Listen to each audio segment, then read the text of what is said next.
Atlantic संधि संगठन यानी नाटो ने रूस और चीन के बीच गहराते संबंधों का बीजिंग की बढ़ती आक्रामकता पर बुधवार को चिंता जाहिर की है। नाटो ने अपने वाशिंगटन शिखर सम्मेलन घोषणा पत्र में कहा कि पीपल्स रिपब्लिक ऑफ चाइना की महत्वाकांक्षाएं और आक्रामक नीतियां लगातार हमारे हितों, सुरक्षा और मूल्यों को चुनौती दे रही है। उसने कहा कि रूस और पीआरसी के बीच गहराती रणनीतिक साझेदारी तथा नियम आधारित अंतर्राष्ट्रीय व्यवस्था को कमजोर करने व नया आकार देने के दोनों देशों के प्रयास के बीच गंभीर चिंता का विषय है।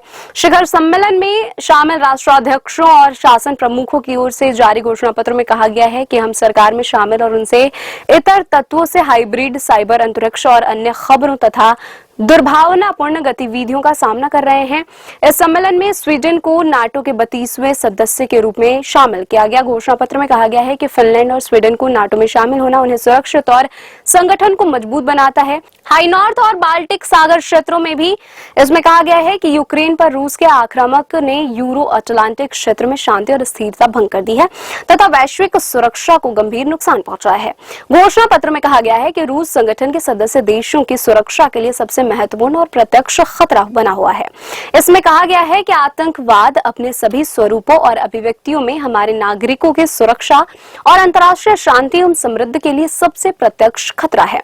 हम जिन खतरों का सामना कर रहे हैं वे वैश्विक और परस्पर जुड़े हुए हैं। सम्मेलन में नाटो ने अपनी प्रतिरोध क्षमता और रक्षा तंत्र को मजबूत करने, रूस से लड़ाई लड़ने में यूक्रेन को दीर्घकालिक समर्थन बढ़ाने और नाटो के सदस्य देशों के बीच साझेदारी का गहरा करने के लिए कदम उठाए हैं।